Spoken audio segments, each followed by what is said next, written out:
things that are hard for humans to understand, and this is where machine learning can help a lot. This is what the protein actually is. It is built from your DNA to do various tasks within the body. There are proteins who translate or basically transcribe or copy DNA, and it's insane precise, but sometimes it's making mistakes. Franzi, welcome to the show.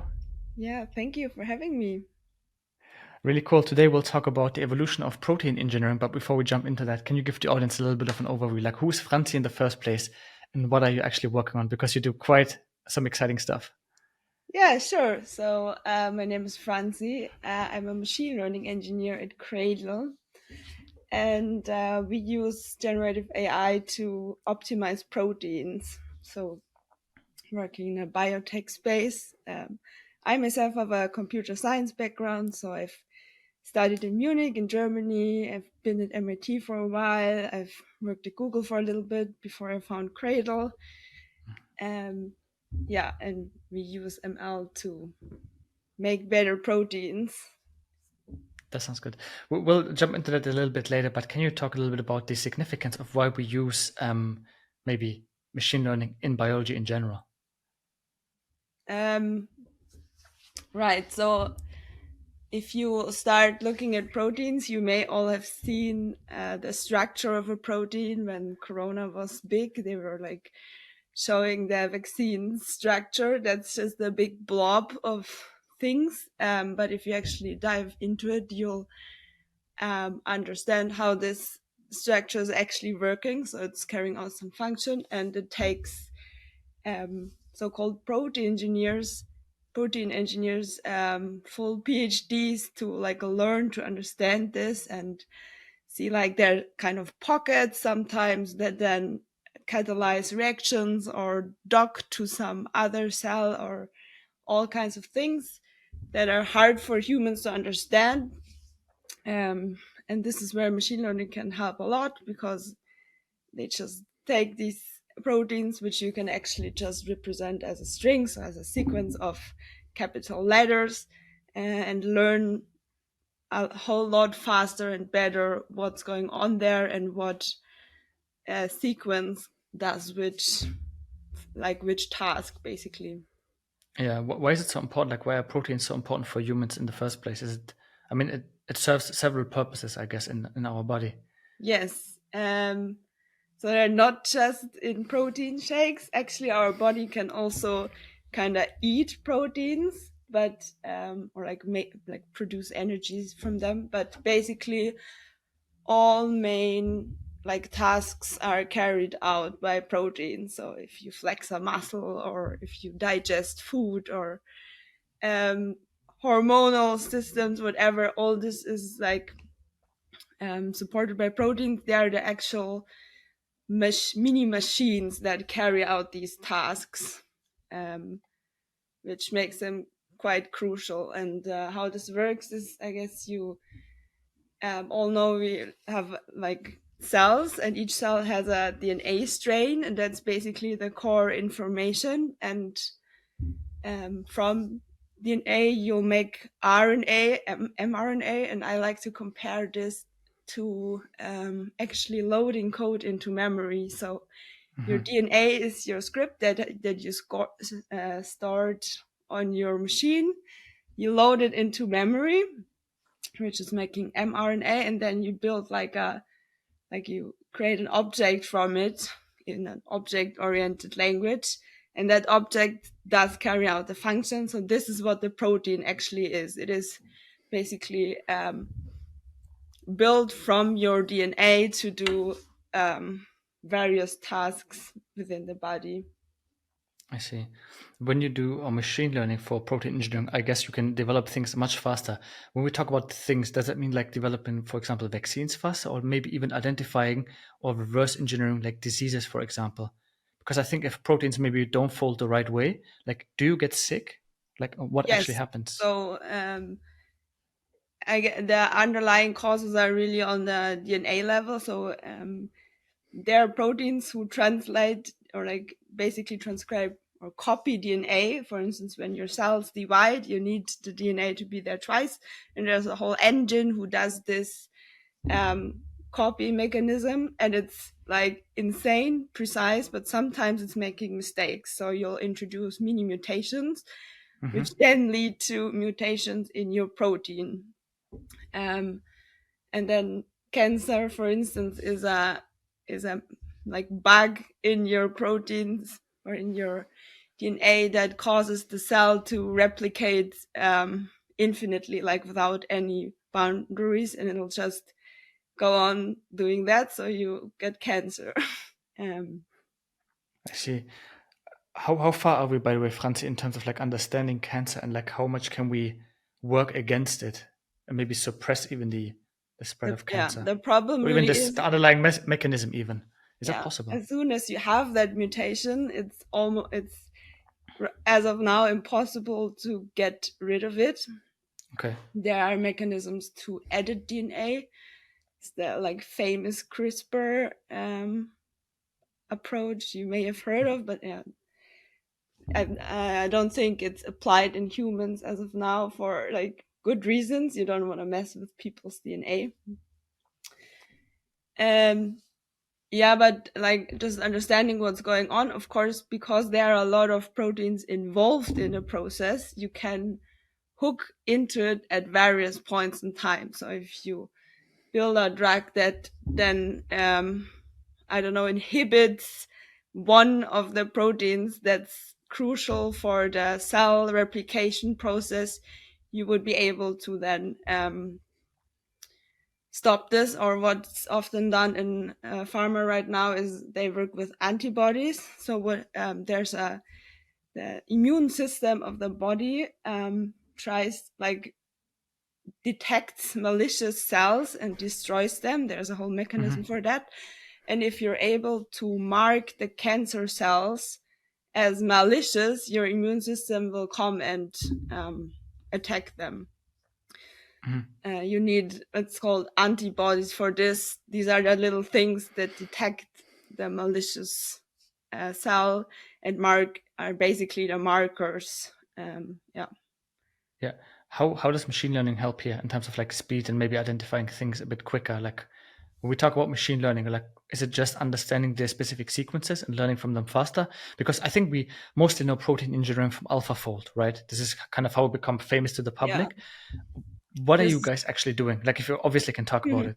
Sure, of course. So AlphaFold is a really how it started that biologists believed ML can help here. Before that, it was like this crazy magic thing that may or may Yeah. not work. But AlphaFold proved that you can throw a model at a problem and a lot of data and some clever hacks to do really good structure prediction, because this is what AlphaFold does. So it takes a protein sequence, which is, as I said, a string, and it gives you this 3D structure that I've also mentioned, which is a very, very expensive process if you want to do this for real on a real protein. You need to crystallize the protein, which is difficult to do. So that enable people to have a structure representation of any protein within milliseconds, if or like very fast if you want. And because structure determines function for proteins, so it matters how this folds in space Okay. to understand what it's doing. AlphaFold was super useful in that sense. And now what we mostly work with are actually language models. So the sequence strings or the protein sequences are sequences of amino acids. Text is a sequence of words. So using the same models and principles to understand the sequence in a especially unsupervised way is super helpful, because what's most expensive is actually the labeling. So there's a lot of sequences around, just strings. You don't really know anything about them. You don't know what they do, where they come from, or who would sequence them, but you know this is a valid or viable protein, so you can learn from it just as ChatGPT learns from all text in all books. you'll learn from these proteins to just basically understand the protein space itself. And then what we do mostly is use these very generic models and specialize them to a specific problem, because usually um, customers or users have a protein, or like they have a thing that they want to work with or that they want to achieve, which is like, for instance, an antibody, or another, like, let's say you want to rebuild milk without needing a cow, so you need to reproduce the milk proteins. um, that's your local space, and we basically fine tune the language models to understand the local space better, and in the next step then bring in lab data, which is the super expensive part. So unsupervised learning is great. It'll teach the model an understanding of the world, but you will not be able to, or it's difficult to do any improvements on this, because sometimes you have a protein that works well at, let's say, 15 degree, but you actually want to use it at room temperature, so you want to change it a little bit to make it more stable. That's a case we often work with. Also, like the corona vaccine is a good example. If you remember, one of them had to be cooled to minus 30 degree, because it would just fall apart otherwise. So that's a case where if you manage to keep maintain its function at room temperature, you wouldn't need the freezer anymore. And this is the moment where you need to bring in a lab. So you build the actual protein and you measure at which temperature it falls apart. And we take in that data and over multiple rounds try to basically increase the stability in this case. I see. That makes sense. How good are basically simulation models nowadays? I mean, with machine learning, you kind of predict a folding structure, right? A specific protein structure. But how do you simulate it? For example, you have lab data, but for example, you find a new protein. How would you be able to simulate that one? Like, is there software that could do that? Basically predicting how it would behave at room temperature, minus 30 degrees, for example. Does that exist already? And how good are they? Basically physics-based models. There are physics-based models. There are also molecular dynamic techniques to model the full protein on a really down to the molecular level. And this is very resource intensive and slow, so it's difficult to do this at a larger scale, which is basically what you want to do, because if you have a sequence of, let's say, something between 2 and 800 amino acids, at each position you have 20 options for which letter can go there. You have a huge search space on what you can change, and the faster your technique is to basically predict performance, the more you can screen, so to speak. And this is what we do. So we usually have we call this a generator, so a model that, given a sequence, suggests mutations, so it just changes a bunch of positions, and it has like a sense of what like viable protein would look like. And then we have like an oracle, so a second model that then scores these sequences, or gives it a performance score to allow us to rank them by, like, these are better, this is better than the other one. And then we basically distill the ideal set out of this, that then we give to the customers to run in the lab. Okay, yeah, interesting. Like, what's the end goal basically of protein engineering? Like, what is the ultimate? Is there like an end goal of protein engineering where you would say, hey, we maybe developed a new protein that solves, I don't know, that heals a specific disease? Is that possible? There are different disciplines already now, like building out. So what you just described is more the protein hallucination part of it, where you have a somewhat abstract goal that you want to achieve, and you want to find any protein for this that helps you achieve the goal. Hmm. Um, this is what research is really into right now. So there are a lot of um, models being developed on that space. Again, super hard to test because if you build random proteins, you do need to test them in the lab at some point. And it's really hard to make them, like, if they're very, very different from each other. Um, they will be in sequence space. They may in 3D space look very similar, but it doesn't really mean the string looks the same. It can be entirely different. Um, you'll need to find techniques to just rate the quality of the model's output, as a, like, yeah, these seem to make sense. They're close to existing proteins in on some statistical measures. Yeah. What we do is, like, we're working more on a side goal of this. So once you have that, let's say, base protein sequence and it's doing its function already, but not quite as good as it could be. And this is more of a, let's narrow down the funnel. So because it's expensive, you want to make these proteins very performant. So every little improvement on what they do is helpful in the end.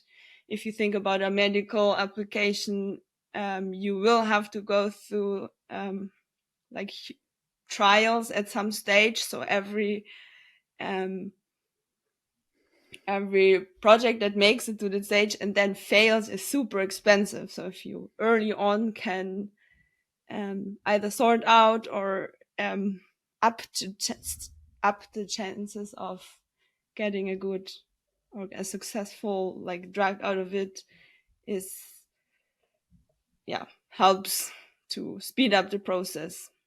Yeah. Could it also be potentially harmful? I mean, obviously there's the good side of protein engineering, but there's also maybe the bad side. What could you possibly do, like if you misuse that technology, like in general, like protein engineering? Mm. Yes, you can make very scary and dangerous proteins. We at Cradle have signed a, what is it, manifest that states we will really try to avoid these cases. So it's a little bit like you need to be careful with that technique you're working with, and guard it against, like, also failure cases. I think the same conversations going on right now with machine learning in general. So the EU Yeah. has released some safety and security guidelines for ML models for protein engineering. We may need something similar at some point. I think GMOs, or like products that are made from, like, mutated DNA, are or forbidden in Europe, which is Hmm. actually not cool for us. And yeah, has some problems with this generic, yeah, with itself. Yeah, but But try to be potentially, what? careful and mindful of what you do and allow. Yeah. Yeah, definitely. I mean, you guys at Cradle, you take utmost care of that, and you sign kind of this. I would say that paper that you've just mentioned, but hypothetically, what would be possible? Let's say if I'm tapping, for example, into the DNA or the mRNA, the memory that you've mentioned Hmm. earlier, like what would actually be possible? Like, how would I being able to manipulate a human being? Is it more like you could accelerate a disease, for example, like the opposite way, instead of like healing them, basically accelerating a specific disease? Yeah, you could make a coronavirus 2.0, basically. Like, if you know what you're doing. Of course, this is a really complex system, and there are safeguards, so this is not trivial to do. But if we, in a couple of years with ML, like, yeah, we could actually get there. Because what Yeah. virus does, for instance, is actually, on a technical level, is a super interesting process. It goes to a cell and it basically makes a hole in the cell membrane to insert its own DNA in the cell.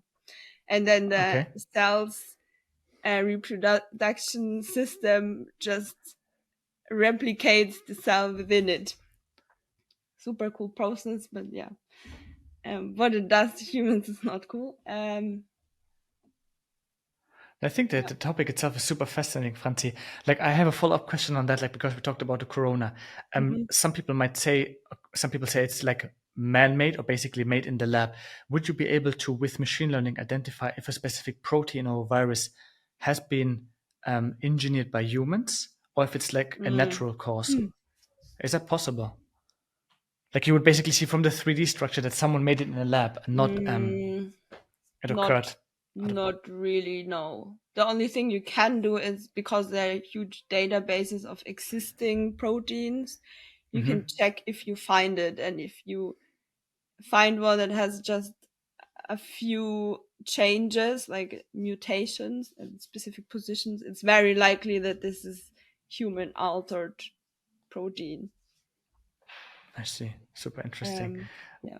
But Super it's interesting. not Yeah. like the mutations itself are not malicious in themselves. So, like, this is how evolution happened.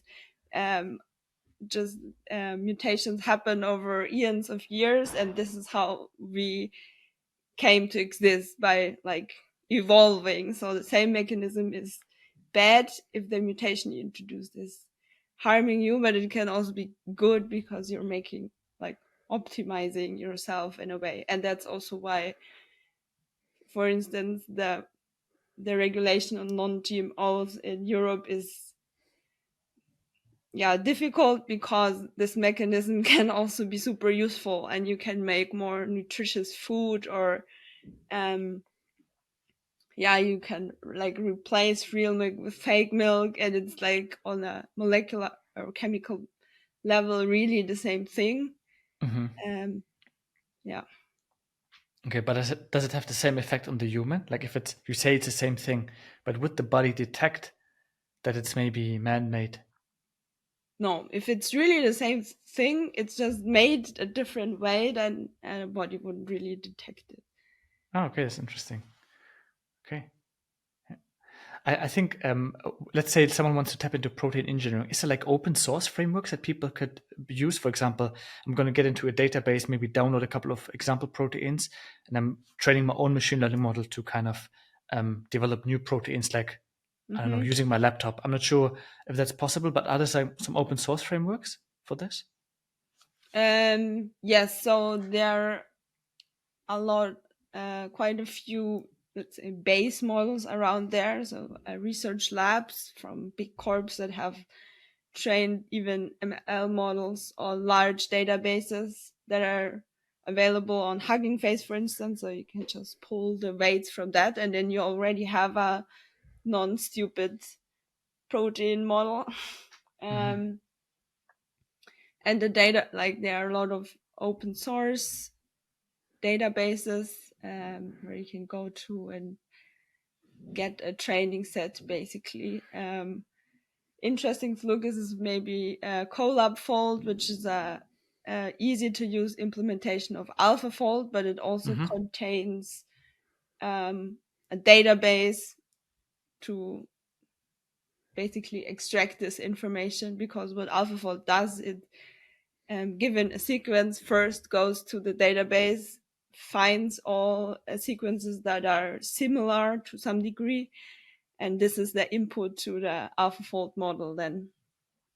I So see. that Super first interesting. part is super useful as well. Yeah, because we talked about Corona, Franzi, I'm now remembering. There's actually a guy, he founded also a startup in America. Like, he's quite known for hacking the PlayStation. He was the first guy who actually hacked the PlayStation.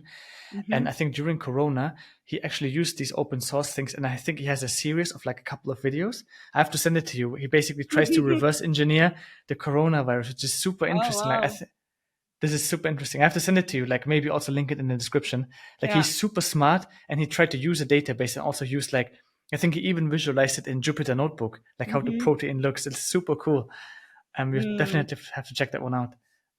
Yeah. Cool. Yeah, I'll do. Yeah, given these like related sequences, you can basically also reconstruct the trajectory of a protein, like in different organisms that are known to be older, like than others. You can basically say, okay, protein, um, this protein's ancestor looked like that, and then this mutation happened, and then over organisms reconstruct the whole like lifetime of a protein type, so to speak. Yeah, it's pretty cool. How does it look in the startup space, Franzi? Like, how many startups are there roughly? I mean, you don't have to give me the exact number, but working in biotech, maybe doing even the same thing of protein folding. Mm, I think right now it's really ramping up. There are a lot of startups starting because ML is really cool for the space, and um, the lab, like what's the biggest inhibitor usually is building out a lab, because having a lab is insane expensive and takes a long time to set up. We've gone through this process, and took us about a year to get it running, which is according to other startups really, really fast. So it just takes a while to get it set up. Which, and yeah, you also need the facilities to run a lab. So they need oxygen and like waste systems to, like, you cannot just dump your samples in the normal trash, for instance. You need to basically burn them to destroy anything that may still be living there. Um, that's of course limiting. So you're bound to locations where they have these lab spaces. In Europe, yeah, we have a lab in the Netherlands. So Netherlands is actually pretty good on that. They have a few locations where this is offered for startups. Um, yeah, Yeah, I should probably visit it. Like, where is it actually located in the Netherlands, the lab? our lab is in Amsterdam now. Okay, just around the But corner. That's cool. yes, yeah. Could you just visit it, or is it like no? There's basically super strict regulations of who could actually enter the lab, right? I would assume. And so for our lab, I've been there, but as a non-cradler, things are more difficult. So yeah, Okay, maybe you could talk to your boss. Maybe something is possible there. yeah, sure, maybe I could. So of course, yeah. Yeah. Any other source recommendations that you have, maybe Franzi, for people to maybe tap into protein engineering? Maybe even students listening to this, maybe they get super excited about the topic, and maybe want to follow the same career trajectory that you Mm, have followed. Any advice from your side? mm, I mean, I how did you mean, get into it? Was it just learning it from scratch, or? um, I learned the biology part really from scratch. I've worked on, let's say, ML for life sciences before. So I did a Mhm. master's in computational neuroscience, where we used vision models to model the vision part of the brain, the ventral stream. Yeah. And this is where I learned that actually building ML for a non-human built system is super cool. Like, you're learning something about how nature solves problem, or solves the exact same problems we're having as well. So as I said, memory storage, and again, or like translates to how proteins are done, and they have the exact same concepts. They have like replicas. They need to make sure they like word errors, or yeah, have memory limits, and all these kind of things are there in nature as well. And it's just interesting to learn how it's solved. So this is what really excited me to get into the space. I would maybe start with learning a little bit about kind of well-known biological concepts. There are great YouTube videos around. So, for instance, checking out how hemoglobin works, what it Mhm. does in the body, and how this it's a very crucial protein functions, or like a leg operon is a very cool mechanism to look at. Maybe you could Just send a couple of links. Maybe you could send a couple of links. Maybe even links to papers that might be interesting, and then we could just link them down in the description of the podcast. sure, yeah, that's a biology side. Of course, the application of ML to protein engineering has a few interesting papers. For people that are coming from the language side, it's um, maybe easier because some of the very well-known concepts are just reused. Like preference models is a big thing in language research right now. So it is also in protein engineering, these kind of things. Yeah. Pretty cool. Are there any conferences people can check out regarding protein engineering? Is there like a specific conference like that happens every year or quarterly?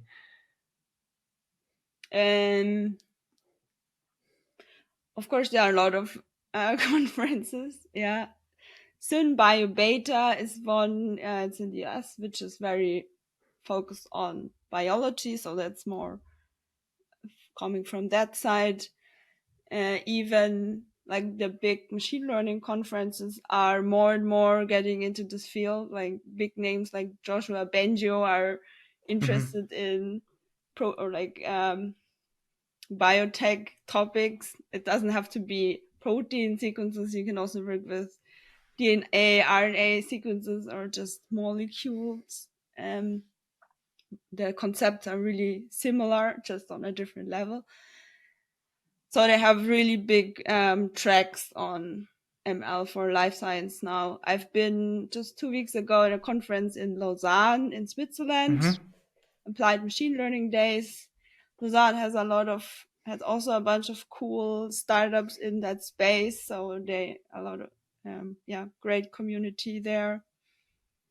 Even the keynote was from the starting keynote was from one of the biotech startups CTO. Yeah. Really cool. Anything we missed, Franzi? Any closing remarks from your side regarding protein engineering, or some motivating words to the people out there? Yeah, I can just recommend everybody getting into the space. I wouldn't have thought it to be so cool. Like biology in school was rather basic, I would say. And I've really learned to love this. I have a book that like it's called Principles of Molecular Bioscience or something like that, and it's the thickest book I've ever bought privately, but I love this book. It's just amazing to learn about this. So yeah, it's fun to work in, and I enjoy it a lot. Yeah. Cool. Thank you so much, Franz, for being on the show. I'm not sure, do you still run your own podcast, just in case people want to listen to that one? I think it was in German, right? Yeah, it was in German, but I stopped it pretty quickly after joining Cradle, because I joined as a first hire, and Super busy, obviously. I was a little bit busy, but it's fine. It was decided Startup to go life. for that life instead. Yeah. Yeah, startup life. Okay, cool, Franzi. Thank you so much. Maybe there will be a second episode in the future. Maybe there's Yeah, some big achievements in protein engineering or protein folding, and then we can hop on another podcast. sure. Let's do that. I'd be happy to join again. Cool. And thank Thank you you so for your much. time. Yeah. Sure.